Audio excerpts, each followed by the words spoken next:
할렐루야. 살 수 있는 길 주님의 교회 김학준 목사입니다. 오늘 함께 은혜 받으실 하나님 말씀은 2024년은 쓴물이 단물로 바뀌는 해입니다. 본 말씀은 출애굽기 15장 22절에서 27절까지의 말씀입니다. 모세가 홍해에서 이스라엘을 인도하며 그들이 나와서 수르 광야로 들어가서 거기서 사흘 길을 걸었으나 물을 얻지 못하고 마라에 이르렀더니 그곳 물이 써서 마시지 못하겠으므로 그 이름을 마라라 하였더라. 백성이 모세에게 원망하여 이르되 우리가 무엇을 마실까 하며 모세가 여호와께 부르짖었더니 여호와께서 그에게 한 나무를 가르치시니 그가 물에 던지니 물이 달게 되었더라. 거기서 여호와께서 그들을 위하여 법도와 율례를 정하시고 그들을 시험하실세 이르시되 너희가 너희 하나님 나 여호와의 말을 들어 순종하고 내가 보기에 의를 행하며 내 계명에 귀를 기울이며 내 모든 규례를 지키면 내가 애굽 사람에게 내린 모든 질병 중 하나도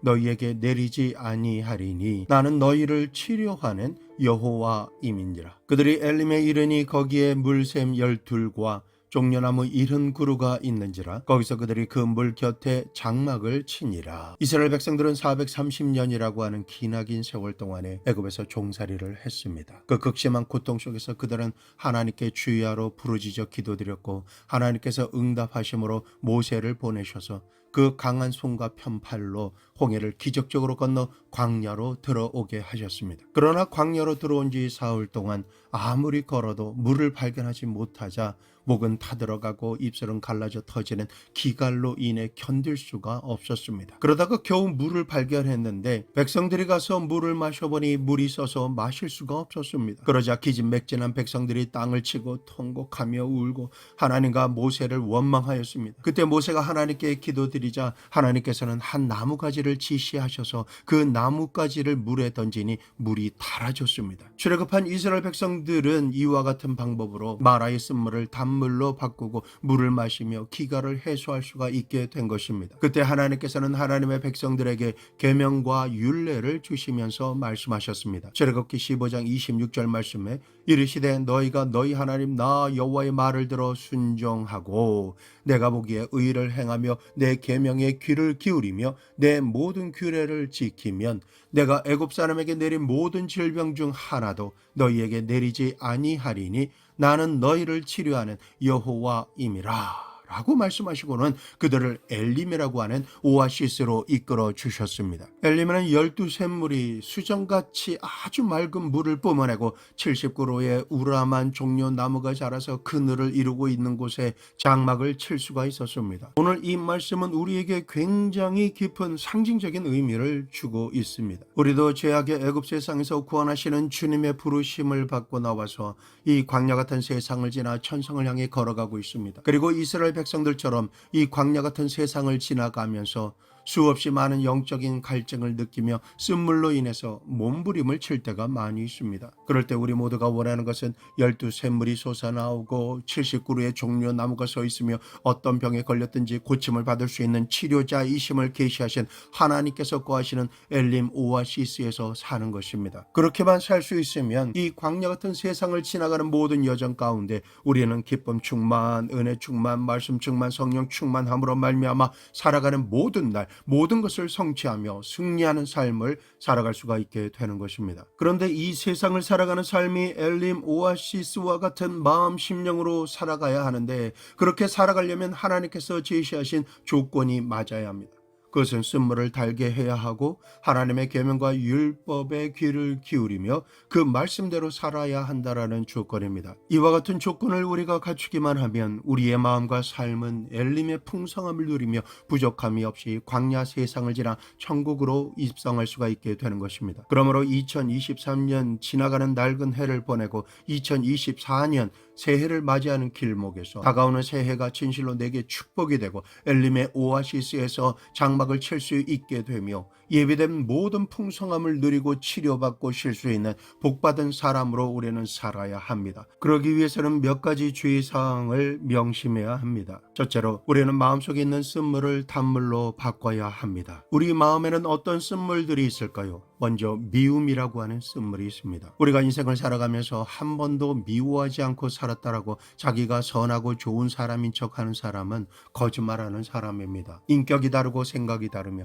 성품이 너무나 맞지 않는 사람들과 부딪히며 사는데 그 사람들의 마음이 내 마음과 같지 않는 그런 상황에서 어떻게 미워하지 않고 살 수가 있을까요? 크거나 작게 미워하거나 무시하고 살 수밖에 없는 인생입니다. 그러나 관건은 미워할 수밖에 없는 것을 내가 어떻게 해소해 나가며 내 마음의 쓴물을 단물로 바꿔 사느냐입니다. 약한 마음으로 인해 분노하는 것은 감정이 수그러들면 쉽게 사라질 수 있지만은 마음속에 깊이 사무친 원한의 쓴물은 쉽게 변하거나 닳아지지 않습니다. 약한 마음으로 상처보다 원한이 된 이 미움의 쓴물을 달게 만들기 위해서는 예수 그리스도께서 날 대신하여 감당하신 저주의 나무 십자가 밑으로 나아가 그 미움의 쓴물을 단물로 변화시켜 주시기를 간절히 구하며 엎드리는 것입니다. 우리가 예수 그리스도의 십자가를 바라볼 때에 하나님을 거역하고 반역하며 죄를 지음으로 말미암아 하나님과 원수된 사람을 위해서 하나님께서 가장 사랑하시는 외아들 예수님을 보내주셔서 내가 달려야 하는 저주의 나무 십자가에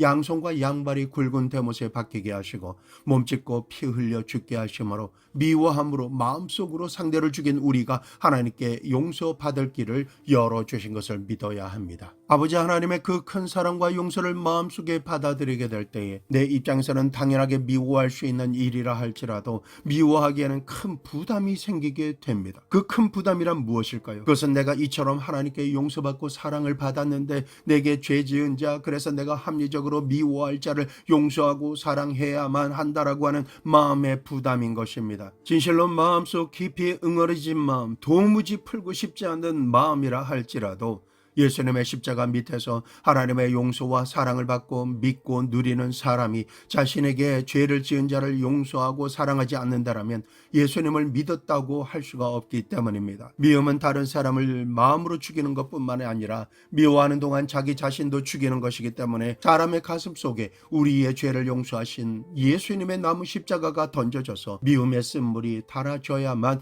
평안히 살 수가 있게 되는 것입니다. 다음으로는 공포의 쓴물이 있습니다. 오늘날 코로나 이후 세계가 급변하는 뉴스를 들어보면 공포의 쓰나미가 예기치 않은 곳에서 예상치 못하는 시간에 일어나고 있는 것을 접하게 됩니다. 각 나라마다 전쟁의 소문은 끊임없고 안식처가 파괴되고 먹을 것이 없을 뿐만 아니라 엘니뇨 현상으로 인한 극한으로 몰아치는 열풍과 한파로 인한 폭설, 그리고 물의 수위가 넘침으로 도시가 물에 잠기는 일들이 날마다 듣게 되는 이 시대의 뉴스입니다. 그 가운데 우리가 살고 있는 것입니다. 이제는 언제 어디서든 예상치 못한 상황에서 죽을 수도 있다라고 하는 두려움의 공포로 사람들의 마음에 채워지고 있습니다. 하나님께서 이 세상에 사람이 먹고 살 수 있는 자원을 주시지 않아서 후진국이 생기고 굶주림이 생기는 것이 아닙니다. 자신의 기득권과 이익을 위해 전쟁을 일으키고 그 전쟁에 사용되는 핵무기에 들어갈 돈은 실로 어마어마한데 이 돈들이 그 무기로 쓰지 않고 국민들이 먹고 사는 의식주에 사용된다라면 아마도 이 세상에서 가난해서 먹지 못하고 헐벗고 굶주림으로 고통 가운데 신음하는, 그래서 죽는 사람들은 없을 것입니다. 악한 원수 마귀의 속성 그대로 빼앗고 죽이고 멸망시키며 군림하려고 하는 자들이 자신들의 배만 불리기 위한 이기주의를 감추고 목적을 달성하기 위해서 전쟁과 질병과 환경의 위기를 조장하고 이용해서 공포심을 유발하는데 막대한 돈을 사용합니다. 그러나 그나마도 수단과 방법을 가리지 않고 그 악한 짓을 한다라는 것입니다. 그러면 이러한 악한 자들이 주는 걱정과 두려움과 공포로부터 우리가 피할 수 있는 피난처는 어디에 있을까요? 그것은 바로 하나님의 품 안입니다. 주님만이 우리의 피난처요 안식처가 되어 주십니다. 그러면 어떻게 주님께서 나를 사랑해 주시며 포기하지 않으시고 끝까지 나를 붙들어 주실 것이다 라고 믿을 수가 있을까요? 하나님께서 예수 그리스도를 나를 살리기 위해 십자가를 지게 하시고 죽음도 불사하게 하시며 구원해 주신 그 사랑을 내 마음에 품을 수 있다라면 당장 오늘이나 내일을 기약할 수 없는 공포로 가득한 상황이라 할지라도 우리는 주님을 믿을 수가 있습니다. 세상이 줄 수 없는 평강을 소유하며 누릴 수가 있다라는 것입니다. 예수님의 십자가를 통해서만 하나님께서 나를 얼마나 사랑하시는지 분명하게 확인할 수가 있습니다. 믿을 수가 있게 되는 것입니다. 요한복음 3장 16절 하나님의 세상을 이처럼 사랑하사 독생자를 주셨으니 이는 그를 믿는 자마다 멸망하지 않고 영생을 얻게 하려 하심이라. 로마서 8장 32절 말씀 자기 아들을 아끼지 아니하시고 우리 모든 사람을 위하여 내주신 이가 어찌 그 아들과 함께 모든 것을 우리에게 주시지 아니하겠느냐.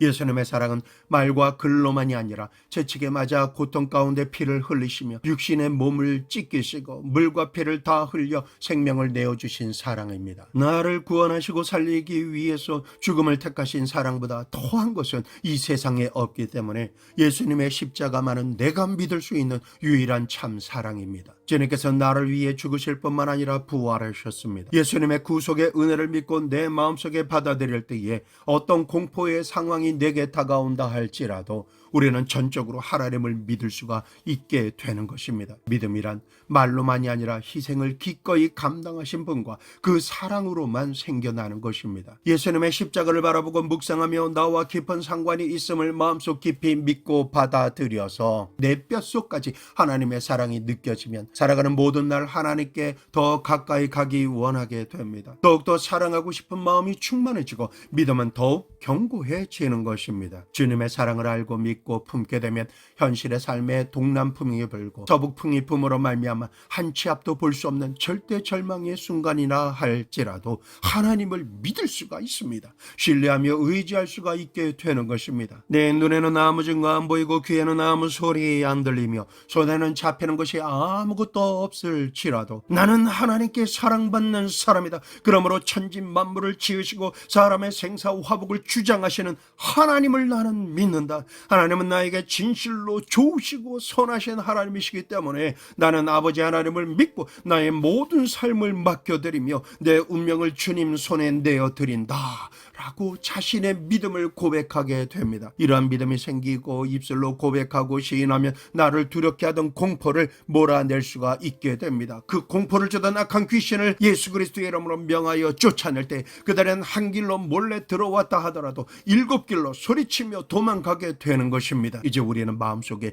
예수님의 나무 십자가와 보혈의 공로를 시청각으로 볼 수 있고 묵상해야 됩니다. 권면해 드리기는 예수님께서 어떤 열정으로 우리를 사랑하시고 포기하지 않으셨는지를 너무나 잘 표현한 패션 오브 크라이스트와 나사렛 예수 영화를 새해 첫날 가족들과 함께 시청하시며 지극히 우리를 사랑하신 예수님과 나무 십자가를 마음속에 던지시기를 권해드립니다. 다음으로 쓴물은 좌절입니다. 이 세상에서 십자가에서 좌절하신 예수님의 좌절보다 더한 것은 없습니다. 하나님의 아들이신 예수님께서 죽을 수밖에 없는 우리의 죄와 저주와 허물로 가득한 인생을 육신의 몸으로 친히 찾아오셔서 우리를 용서해 주셨습니다. 병을 고쳐주셨습니다. 악한 원수 마귀와 귀신을 쫓아내 주시고 굶주릴 때 먹여주셨으며 슬픔과 탄식 가운데 있는 이를 위로해 주시고 죽은 자도 살려주셨는데 기득권을 가지고 있던 로마 사람과 유대인들이 예수님을 잡아서 십자가에 못 박아 죽게 하였습니다. 예수님을 믿고 부모와 친척과 가정을 다 버려두고 예수님을 따라 나선 12제자는 예수님을 통해서 이스라엘이 회복될 줄 알았고 확신했습니다. 그러나 예수님께서 처절하게 고통받으시다가 십자가 위에서 돌아가시는 것을 보았을 때 제자들의 좌절은 끝을 찾을 수가 없었습니다. 제자들뿐만이 아니라 예수님조차도 십자가의 고통 속에서 얼마나 좌절이 되셨는지 엘리 엘리 라마 사박다니 나의 하나님 어찌하여 나를 버리셨나이까 라고 통곡하시며 부르짖으신 것을 성경은 말씀하고 계십니다. 예수님께서 외로이 홀로 고난을 받으실 때 죽는 데까지도 따라가겠다라고 장담했던 예수님의 제자들은 예수님을 버리고 뿔뿔이 도망치고 말았습니다. 심지어 예수님의 수제자라고 자부했던 베드로조차 예수님을 모른다고 3번이나 부인하였습니다. 이러한 모든 상황을 알고 계신 주님께서 얼마나 깊은 좌절과 절대 절망을 느끼시는 순간이었을까요? 하지만 저주의 나무 십자가 위에서 손과 발이 굵은 못에 박혀 찢기시고 극심한 고통을 당하시며 하나님과 단절되심으로 모든 것으로부터 좌절하신 주님께서는 생명이 되는 물과 피를 다 흘리심으로 모든 좌절을 품에 안으시고 운명하셨습니다. 하지만 예수님께서는 좌절하게 했던 모든 것을 그대로 방치하지 않으시고 음부에 더 이상 머물지 않으시며 사흘 만에 사망 권세를 이기시고 죽음이라고 하는 절대 절망의 좌절을 철장 권세로 압제하시고 부활하셨습니다. 예수님께서 죽은 자 가운데서 부활하심으로 말미암아 흑암은 광명으로, 절망은 소망으로, 죽음은 생명으로 완전히 바뀌고 변화되었습니다. 그러므로 오늘이라는 시간, 내가 인생에서 가장 깊고 깊은 좌절 속을 걸어가고 있다 할지라도 내 마음속에 십자가에서 나를 대신하여 죽으심으로 내가 짊어질 좌절과 절대 절망 그리고 사망 권세를 이기시고 부활하신 예수님의 나무 십자가를 내 심령에 던지면 내 삶에서 절대로 변하지 않고 낙심시킬 절대 절망의 권세는 파쇄됩니다. 절대 희망을 내가 가질 수가 있도록 주님께서 부활하시고 우리의 삶도 부활하게 하셔서 기적과 축복과 승리의 역사를 누리게 하십니다. 이 일은 반드시 일어나게 되는 것입니다. 하나님의 진리의 말씀은 우리에게 이같이 말씀하십니다. 로마서 8장 28절, 우리가 알거니와 하나님을 사랑하는 자 곧 그 뜻대로 부르심을 입은 자들에게는 모든 것이 합력하여 선을 이루느니라. 지금까지 좌절하며 살았던 이유가 무엇이었든지 간에 가슴속에 예수님의 남은 십자가를 던져 넣으면 내가 생각할 때는 저주요 고통이며 좌절이었던 절대 절망이 하나님의 사랑으로 말미암아 화가 복이 되는 선으로 바뀌는 축복의 주인공이 되는 것입니다. 다음으로 우리를 고통스럽게 하는 쓰디 쓴물은 어떤 것이 있을까요? 그것은 죄책감의 쓴물입니다. 이 세상을 살면서 오늘날과 같이 죄책감을 느끼지 못하고 죄를 짓고도 뻔뻔하기가 더 이상 있을 수 없는 그러한 악한 이들이 판을 치고 있습니다. 아무런 죄책감을 느끼지 못하기 때문에 자기에게 이익이 되며 자기가 살아남을 수만 있다면 저와 자식조차 모른다 하고 자신을 위해 충성을 다한 사람도 절대로 모른다고 발뺌을 하는 후치무한의 끝판왕들의 이기적인 모습들을 이 시대에 너무나 쉽게 볼 수가 있습니다. 사람을 죽이고도 법정에서조차 피해자 가족들이 통곡하는 모습을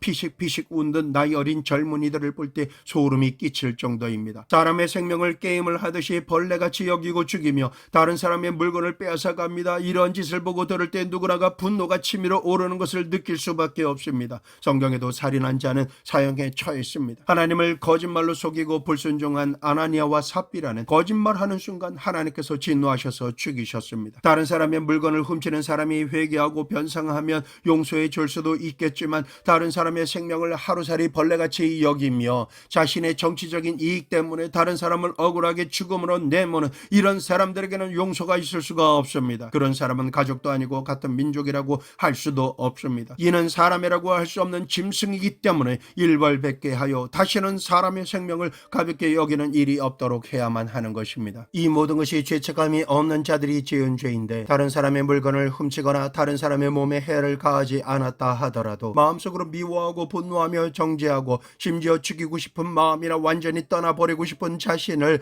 하나님의 말씀에 비춰보며 죄책감의 쓴물을 마시게 됩니다. 이 죄책감의 쓴물을 마시면 마음 심령이 상하고 찢겨집니다. 말씀대로 살지 못하는 나 자신을 돌아보며 공고해지고 자괴감을 가지게 됩니다. 그럴 때 예수님과 십자가를 바라보면 내 영이 괴로워합니다. 선한 내 양심이 고통스러워합니다. 이것은 축복입니다. 죄책감을 가지고 있다라는 것은 내 영과 내 양심이 살아있다라는 증거이기 때문인 것입니다. 이러한 죄책감의 쓴물을 단물로 바뀌게 할 수 있는 방법이 있습니다. 우리의 죄를 우리에게 돌리지 마시기를 아버지 하나님께 간절히 구하신 예수님의 기도와 모든 죄책감의 결과인 죽음을 대신 감당하신 예수님의 십자가 밖에는 없다라는 것입니다. 우리는 자신이 지은 죄로 인해 마음 심령이 죄책감으로 몸부림을 치게 될 때 그것을 희석시키거나 무마시키기 위해서 선한 행위를 하고 윤리와 도덕적인 행위를 한다라고 해도 죄를 지은 심령은 그 죄책감을 온전히 씻을 수가 없는 것입니다. 이 죄책감의 쓴물은 십자가에 못 박혀 죽으신 예수 그리스도의 보혈을 의지해야지만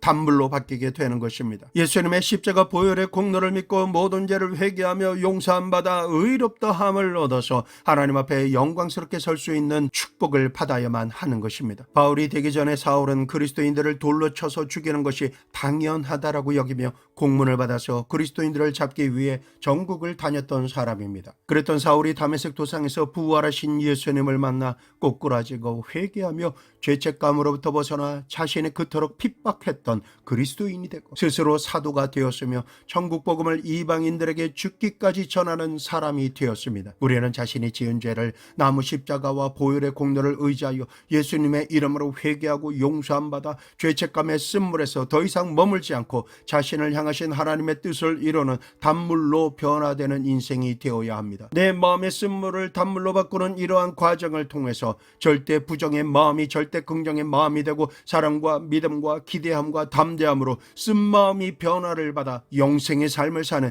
단물이 되어 살 수 있게 되어지기를 축원합니다.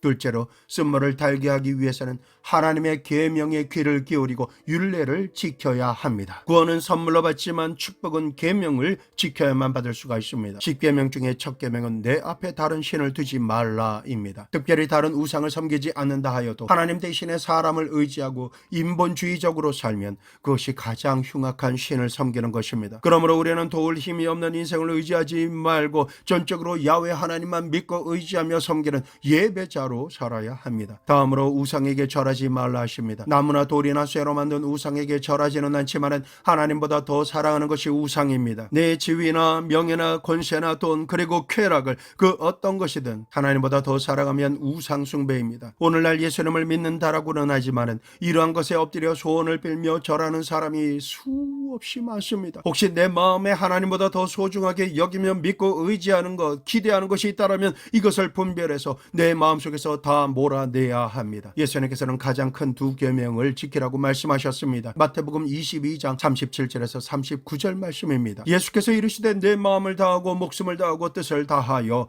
주 너의 하나님을 사랑하라 하셨으니 이것이 크고 첫째 되는 계명이요 둘째도 그와 같으니 내 이웃을 내 자신과 같이 사랑하라 하셨으니 우리는 우상 숭배하지 않는데 방어하는데 집중하기보다 하나님을 더 사랑하고 이웃을 내 자신과 같이 사랑하는 적극적인 사람이 되어야 합니다. 우리가 결코 가볍게 여기고 넘어가면 안 되는 계명이 있습니다. 그것은 하나님의 이름을 망령되이 이르지 말라입니다. 우리 하나님의 이름은 온 천지 만물을 지으신 거룩한 이름이며 찬송과 경배받으시기에 합당하신 이름입니다. 골리앗처럼 하나님의 이름을 망령되게 부르는 자에 대해서 다윗처럼 거룩한 분노가 내 심령 가운데 일어나야 하는 것입니다. 그것이 정상입니다. 하나님의 이름을 이처럼 귀하게 여겨야 복을 받을 수가 있습니다. 성경을 필사하던 제사장들은 야훼 하나님의 이름을 쓸 때마다 그 전에 사용하던 붓을 꺾어버리고 목욕하고 옷을 갈아입은 후에 하나님의 이름을 쓸 정도로 하나님의 이름을 존귀하게 여겼습니다. 하나님을 경외하는 사람이라면 당연히 하나님의 거룩한 이름을 경외하는 자가 되어야지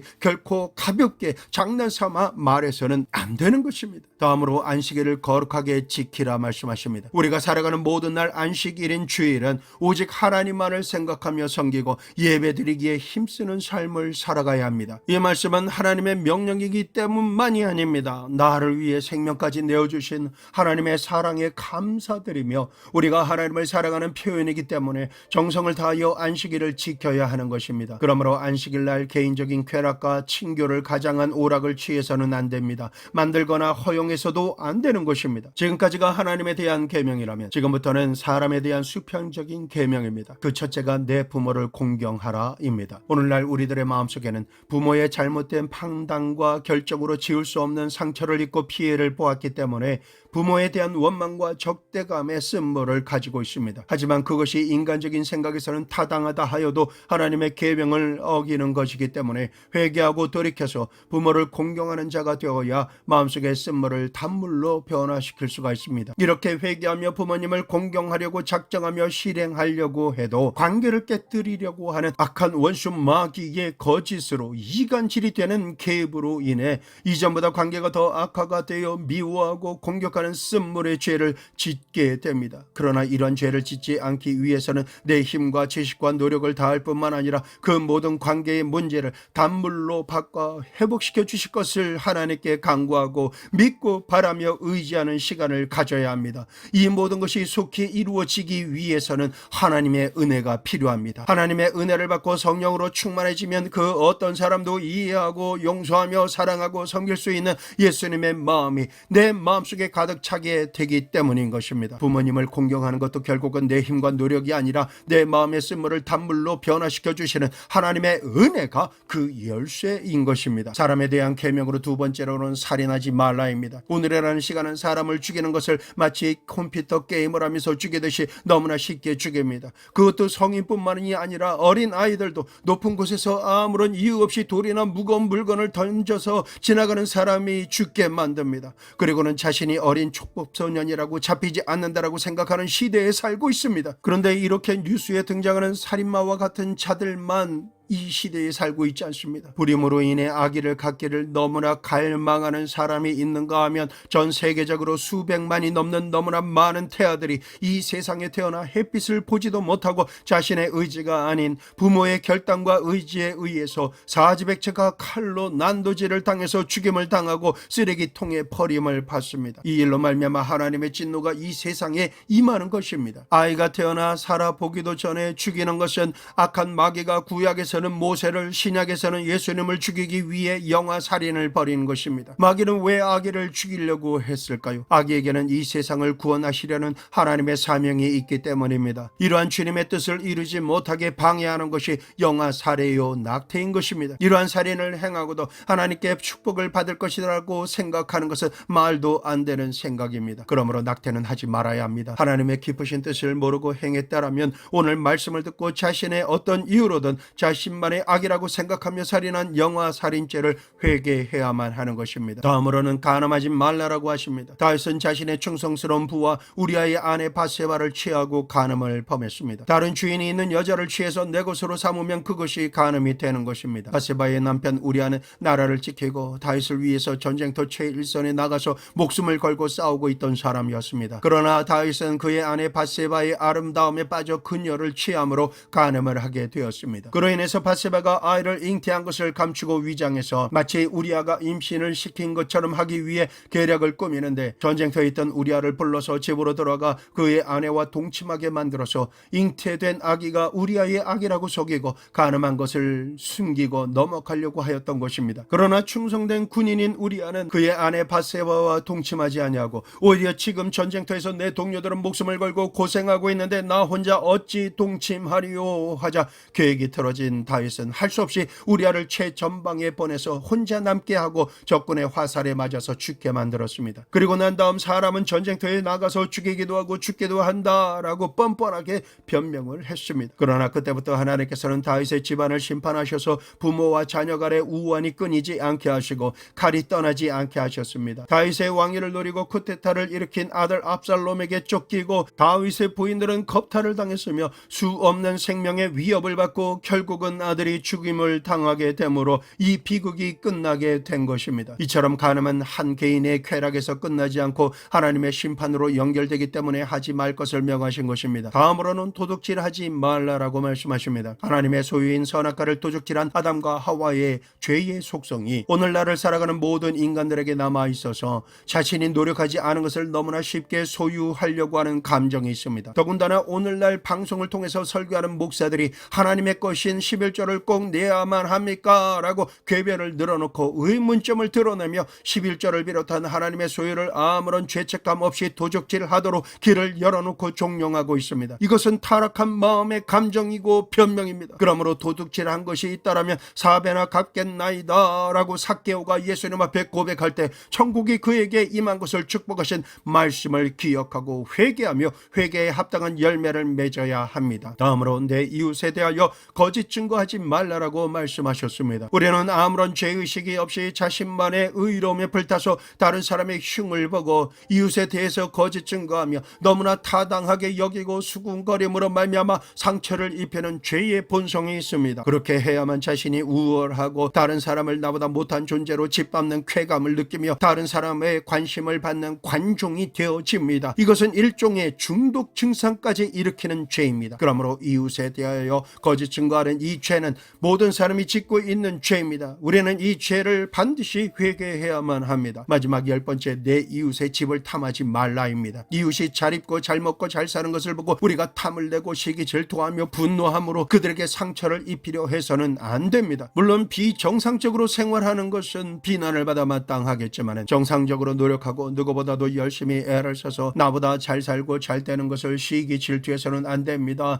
그 축복을 나도 받게 해주소서라고 하나님께 간구해야 되는 것입니다. 사람은 자신의 분수대로 자신이 노력한 만큼 누리며 복을 주신 하나님께 감사드리며 살고, 하나님께서 내가 소원을 두고 행하는 모든 일을 축복하여 주심으로 내가 노력하는 것에 100배의 결실을 주실 것을 믿고 간구하며 응답하실 하나님을 미리 기뻐하며 소망 가운데 살아가는 신앙생활을 해야만 하는 것입니다. 성도 여러분, 우리가 진실로 하나님의 은혜와 긍휼이 여김을 받고 하나님의 풍성하심을 공급받아 은총 가운데 살려 하면, 하나님의 계명대로 살려고 노력할 때 하나님께서 우리를 축복해 주시는 것입니다. 셋째로, 치료하시는 하나님께서 예비하신 엘림 오아시스로 들어갑시다입니다. 앞서 말씀드린 계명을 지키며 사는 사람들에게 하나님께서 어떻게 해 주시겠다라고 말씀하셨습니까? 출애굽기 15장 26절 후반절에 내가 애굽 사람에게 내린 모든 질병 중 하나도 너희에게 내리지 아니하리니 나는 너희를 치료하는 여호와임이라. 이 세상을 살아가는 동안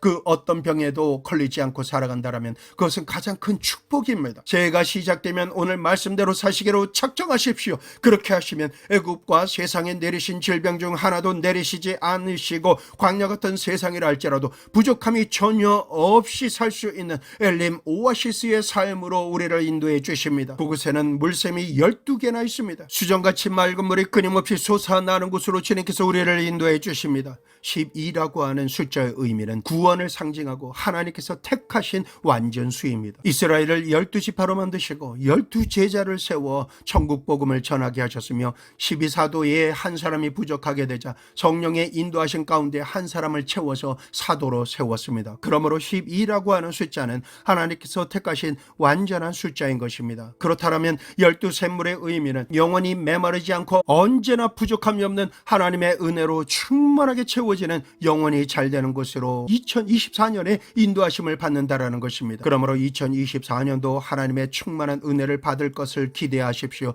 그러므로 2023년을 보내는 오늘 하루, 지난 시간을 통해 우리에게 역사했던 모든 쓴물이 변하여 단물이 되도록 회개하고 간구하며 하나님의 계명과 율례를 지키면 하나님께서 우리의 영혼이 잘 되도록 우리 영혼 속에 12샘물이 터져나와 부족함이 없게 하십니다. 2024년이 한치 앞을 볼 수 없는 예측 불가능한 세상이라 할지라도 엘림의 축복을 우리가 받으면 목마름이 없도록 채워주시는 12샘이 삶 속에 솟아나 흐르고 생활하는 모든 것이 오아시스 주위의 모든 만물들이 살아나듯이 살아나게 될 것입니다. 지금까지 하나님께 기도드리며 심은 것은 아브라함과 이삭의 축복을 받아 30배, 60배, 100배로 결실하여 풍성하게 추수될 것을 기대하십시오. 이 12샘뿐만이 아니라 키가 크고 둘레가 굵으며 그 잎사귀와 열매가 풍성한 종려나무 70주가 자라는 곳으로 하나님의 인도하심을 받게 됩니다. 성경에서 70이라고 하는 숫자의 의미도 구원이라는 뜻을 내포하고 있으며 종려나무까지는 예수님께서 예루살렘에 입성하실 때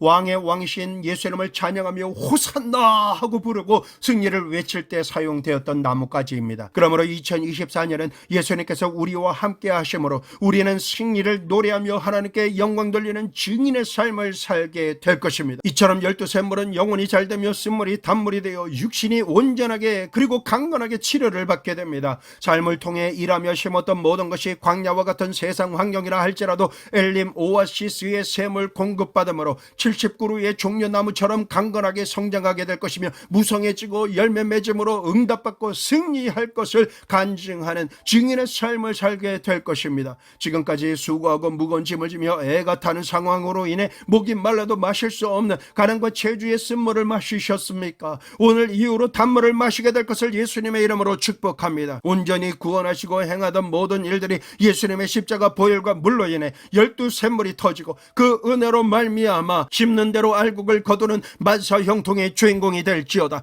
지금까지 속수무책으로 당했던 모든 위경으로부터 구원받을지어다. 행하는 모든 일에 열매가 맺히고 승리하는 축복을 받을지어다. 불임이었던 자는 임신하게 될지어다. 하나님만을 더욱더 사랑하고 경배하게 될지어다. 구원의 주 예수 그리스도로 인하여 시작된 바뀌는 2024년 이후 살아가는 모든 날 범사가 잘되고 성공적인 삶을 살게 되며 영혼과 마음, 심령과 육신이 강건하게 될지어다. 연약하여 쓴물을 내었던 마음이 하나님의 은혜로 단물로 채워지고 온전하게 치료되어 단물이 12영역의 샘에서 솟아날지어다. 어떤 상황과 환경 가운데서도 엘림 오아시스의 축복이 임할지어다. 말씀을 맺겠습니다. 첫째로 엘림 샘이 없으면 광야를 살아갈 수 없듯이 예수님과 십자가 보혈의 은혜가 없고 365일 24시간 성령 충만함이 없이는 광야를 살아갈 수가 없습니다. 엘림 오아시스인 예수님과 성령의 임재 가운데 삶의 장막을 치십시오. 그것을 떠나지 마십시오. 하나님께서는 우리의 쓰디신 마음을 아시고 십자가를 통해서 단물로 변화시켜 주십니다.